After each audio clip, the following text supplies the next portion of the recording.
Okay, hi everyone. Today I will be discussing Makerspaces. It's presented by me, Rachel Muger. Um, all right, next slide. So, what is a makerspace? A makerspace is coming together to space to collab or on different technology and share your ideas. It's kind of a perfect place to talk more about the technology that you're using and getting different ideas.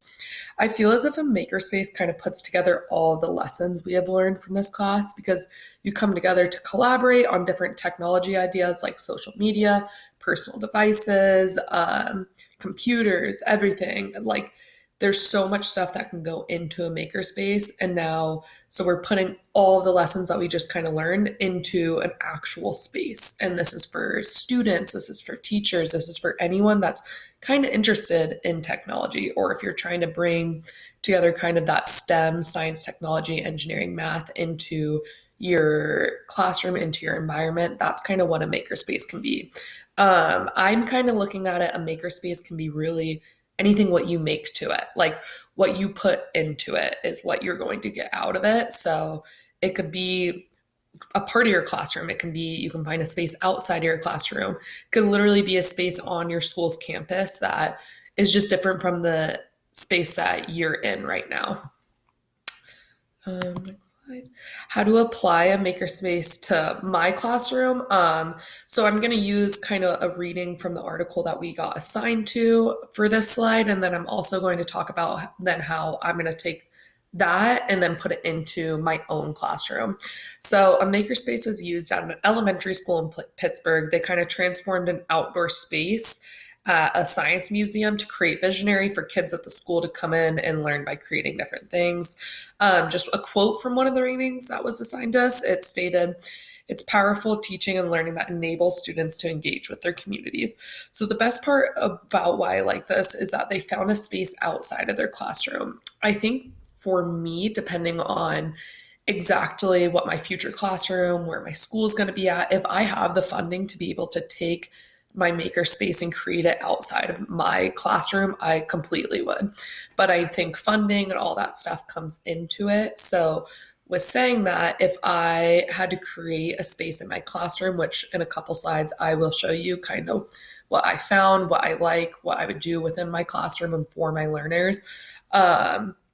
Just I think the biggest takeaway from this is that it enables our students to engage with other people and engages it. Just the biggest part of makerspaces, I think, is collaboration, is that you have this idea in your head and you're going to go in my classroom, you're going to go talk to another kid about it, you're going to then partner up and you're going to create something out of it. And whether and a creation could be as little as the idea, and then maybe you can get two other kids that say the idea is coding, two other kids that are a lot better kind of on the computer but weren't really getting that idea down. You can then collaborate with those two kids that had that idea.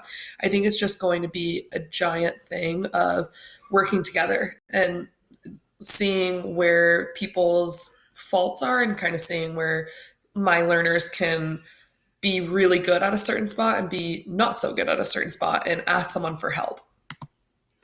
Why is this important? Kind of what I just talked about, but the importance of makerspaces are allowing a student to be in a space where they can creatively think outside of their box. I think once you put that makerspace into spot, you then go into it with completely different ideas. And if there's things there for you to use, that would be awesome.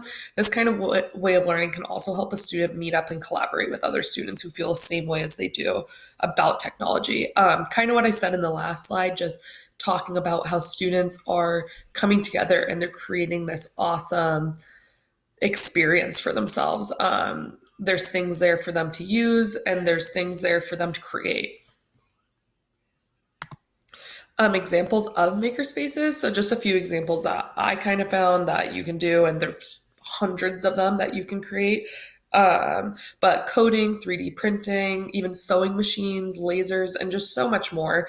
Um, I just think it all depends on the creativity in the makerspace that you're creating for your learners and what they kind of want to get out of it. In my future classroom, I think a lot of my learners are going to be into that computer, into what can I create with this computer? What can I do? So I think a lot of my makerspace will be surrounded by a computer. So this is kind of like an image of the makerspace that I would create. I did find this on another website. It is referenced on my references page. So I did not create this, but I loved kind of what they were doing with it. And I think this is perfect for people with a budget. I definitely think I'm going to have kind of a lower end budget in the future classroom and in my future school. So what this is kind of is, I'll just kind of point out a couple things that I really liked from it. A multi-purpose works surface with dry erase for planing. I think this is super cool. It's kind of a different way to learn, different way to write notes down, different way for people to see. I think seeing things and writing things down are really important for my makerspace, and engaging pops of color. I think that would be perfect. I think my makerspace is going to be more of a kind of relaxing place to be. It's not going to be super boring and just super intense, and almost a place that, yes, you're learning, yes, you're creating things, but you're not going to just be sitting there being like, oh my gosh, when is this going to be over? I think that's really important for a lot of these things. So also, another thing that I really liked was mobile breakout zones. So after you're kind of learning, after you're doing this, you're going to go then to a mobile breakout zone. You're going to actually start creating the things. So this is kind of a classroom for me that I would like to use for my makerspace that still is within budget, but creatively you can do a lot of things with it.